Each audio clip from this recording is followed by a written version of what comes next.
Hello नमस्कार दोस्तों, welcome to my YouTube channel.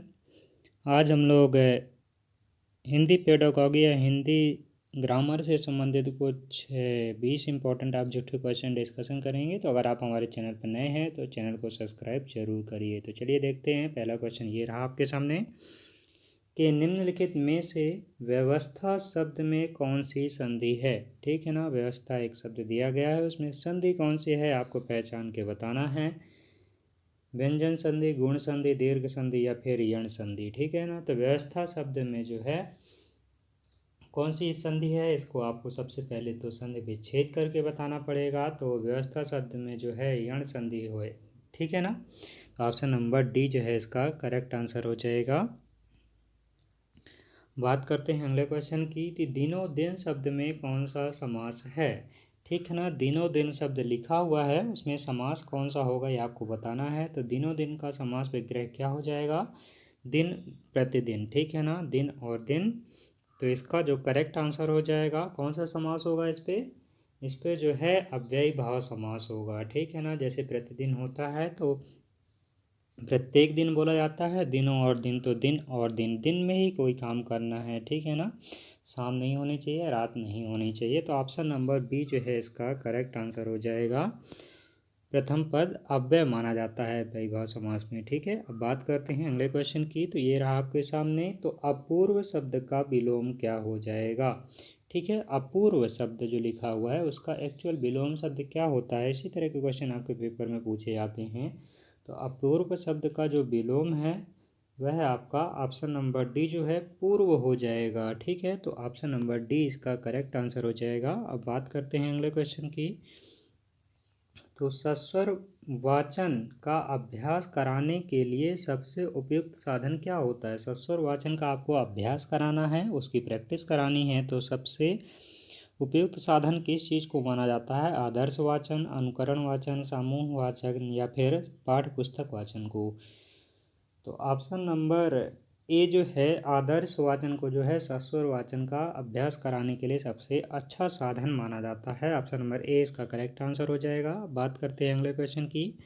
तो भाषाई कौशल यथा सुनना, बोलना, पढ़ना और लिखना विकास किस कक्षा तक पूर्ण हो जाना चाहिए। ठीक है ना, भाषाई कौशल के अंतर्गत किसको रखा गया है, किसी चीज़ को सुनना, बोलना, पढ़ना और लिखना किस कक्षा तक पूर्ण हो जाना चाहिए। कक्षा 2, 3, 5 या फिर 8। तो कौन सा ऑप्शन सही माना जाएगा। ऑप्शन नंबर सी जो है कक्षा 5वीं तक जो है पढ़ना, सुनना, बोलना और लिखना ये जो कौशल माने जाते हैं ये कंप्लीट हो जाने चाहिए। तो करेक्ट आंसर हो जाएगा। बात करते हैं अगला क्वेश्चन है कि भाषा को सीखने की प्रक्रिया में प्रथम चरण कौन सा होता है। भाषा को जो लर्निंग करने की प्रोसेस होती है उसमें प्रथम चरण जो है किसको माना जाता है।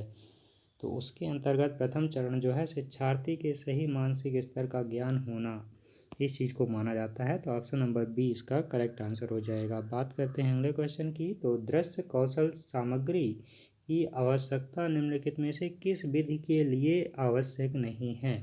दृश्य, श्रव्य और सामग्री जो होती हैं और किस विधि के लिए आवश्यक नहीं होती हैं उस विधि का नाम बताना है आपको। तो व्याख्यान विधि के लिए दृश्य और श्रव्य सामग्री का कोई यूज नहीं होता है। ठीक है ना, तो व्याख्या किसी टॉपिक के ऊपर व्याख्यान देना होता है, लेक्चर देना होता है, तो इसमें दृश्य और श्रव्य सामग्री की आवश्यकता नहीं होती है। ठीक है, तो ऑप्शन नंबर बी इसका करेक्ट आंसर हो जाएगा, व्याख्यान विधि। अब बात करते हैं अगले क्वेश्चन की। तो भाषाई शिक्षण में बहुमुखी प्रयास का अभिप्राय क्या है। भाषाई शिक्षण जो होता है उसमें बहुमुखी प्रयास का क्या मतलब होता है। ठीक है, उसकी एक्चुअल मीनिंग क्या होती है आपको बताना है। तो बहुमुखी प्रयास का मतलब सभी विषयों में शिक्षण के क्षेत्र में भाषा पर बल देना। ऑप्शन नंबर सी इसका करेक्ट आंसर हो जाएगा। बात करते हैं अगले क्वेश्चन की। तो निम्नलिखित में से प्रश्नों के उत्तर के लिए सबसे उचित विकल्प कौन सा है आपको बताना है। वाणी भाषा का एक स्वरूप है जिसमें अर्थ को दूसरों को व्यक्त करने के लिए कुछ ध्वनियाँ या शब्द उच्चारित किए जाते हैं। यह कथन किसका है। ये जो कथन लिखा हुआ है यह किस मनोवैज्ञानिक का है, यह आपको बताना है। ठीक है, तो कौन सा ऑप्शन सही माना जाएगा। ऑप्शन नंबर सी जो है यह हरलाख जी का कथन है, ठीक है ना, जो एक प्रसिद्ध मनोवैज्ञानिक थे जो भाषा के संबंध में बहुत ही उपयुक्त जानकारी दी थी, ठीक है। तो ऑप्शन नंबर सी इसका करेक्ट आंसर हो जाएगा। अब बात करते हैं अगले क्वेश्चन की। तो कविता शिक्षण में कौन सा तत्व उसे गद्य से अलग करता है? कविता जो शिक्षण होता है, कविता को जो स्टडी की जाती है, उसमें कौन सा तत्व होता है जो गद्य से अलग करता है? तो गद्य मतलब क्या होता है? गद्य और पद्य। पद्य मतलब क्या होता है और गद्य मतलब क्या होता है? तो देखिए, गद्य क्या होता है जिसमें कविता संग्रह होता है, और गद्य क्या होता है जिसमें कहानी, उपन्यास और मतलब आलोचना, ये सभी पदों को लिखा जाता है, ठीक है। तो कविता शिक्षण में कौन सा तत्व गद्य से अलग करता है ये आपको बताना है। तो इसके अंतर्गत जो है गेयता जो शब्द होता है वह गद्य से अलग करता है, ठीक है। तो ऑप्शन नंबर डी इसका करेक्ट आंसर हो जाएगा। बात करते हैं अगले क्वेश्चन की। तो हिंदी भाषा की पाठ्य पुस्तक में लोकगीतों को शामिल करने का कौन सा उद्देश्य सबसे कम महत्वपूर्ण है? ठीक है, कौन सा उद्देश्य सबसे कम महत्वपूर्ण है? 4 ऑप्शन लिखे गए हैं आपके सामने। तो ऑप्शन नंबर सी, लोकगीत से संबद्ध राज्यों की जानकारी देना जो है सबसे कम महत्वपूर्ण होता है, जो हिंदी भाषा की पाठ्य पुस्तक में लोकगीतों को शामिल करने का उद्देश्य होता है, ठीक है। तो ऑप्शन नंबर सी इसका करेक्ट आंसर हो जाएगा। बात करते हैं अगले क्वेश्चन की। तो चामास्की के अनुसार खालिस्तान के कारण, किसके कारण बच्चे सीखते हैं, ठीक है ना, भाषा को सीखते हैं, और कौन सा मेन रीजन होता है? तो ऑप्शन नंबर बी अर्थात भाषा अर्जन क्षमता जो है वह चामास्की के अनुसार भाषा को सीखने का मेन रीजन माना जाता है। तो ऑप्शन नंबर बी जो है इसका करेक्ट आंसर हो जाएगा।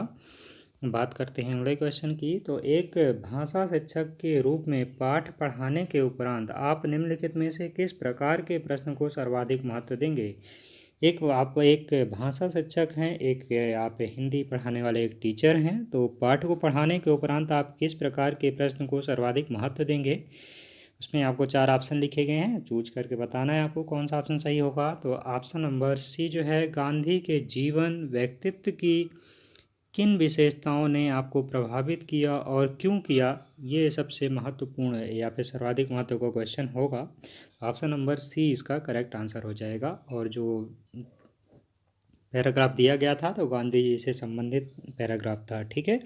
अब बात करते हैं अगले क्वेश्चन की। तो आधुनिक शिक्षण अधिगम प्रक्रिया में, आधुनिक शिक्षण जो अधिगम प्रक्रिया होती है इसमें शिक्षक की क्या भूमिका होती है, उसकी क्या रोल होता है, ये आपको बताना है। तो उसमें टीचर की जो है सीखने हेतु एक अच्छे सुलभकर्ता की आवश्यकता होती है, ठीक है। तो ऑप्शन नंबर ए इसके लिए करेक्ट आंसर हो जाएगा। बात करते हैं अगले क्वेश्चन की। तो उपचारात्मक शिक्षण के लिए क्या आवश्यक नहीं, एक उपचारात्मक जो शिक्षण होता है उसके लिए क्या आवश्यक नहीं माना जाता है? तो उपचारात्मक शिक्षण के लिए शिक्षण विधि का स्थायी रखना जो है आवश्यक नहीं होता है। ऑप्शन नंबर ए इसका करेक्ट आंसर हो जाएगा। बात करते हैं अगले क्वेश्चन की। तो ये रहा आपके सामने कि कौन सा कथन संगत नहीं है, वह कथन कौन सा है जो संगत नहीं है, मेल नहीं खाता है? तो ऑप्शन नंबर डी जो है, पाठ्य पुस्तक शिक्षण का साध्य है, साधन नहीं। इसे साध्य माना जाता है, पाठ्य पुस्तक जो होती है उसे साधना होता है, तपस्या करनी होती है, मेहनत करनी होती है। पाठ्य पुस्तक शिक्षण का जो है साध्य होता है, साधन नहीं बोला जाता है इसे। तो ऑप्शन नंबर डी इसका करेक्ट आंसर हो जाएगा।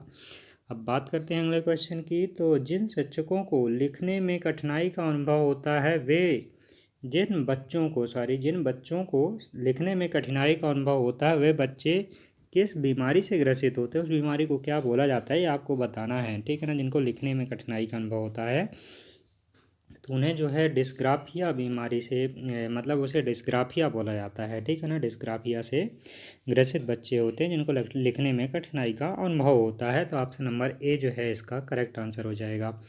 बात करते हैं अपने वीडियो के लास्ट क्वेश्चन की। तो भाषा के लिखित एवं मौखिक स्वरूप को सीखने में व्याकरण की क्या भूमिका है? भाषा का जो लिखित एवं मौखिक स्वरूप जो होता है उसको सीखने में भाषा की, व्याकरण की क्या, अर्थात ग्रामर की क्या भूमिका होती है, उसका कैसा रोल होता है ये आपको बताना है।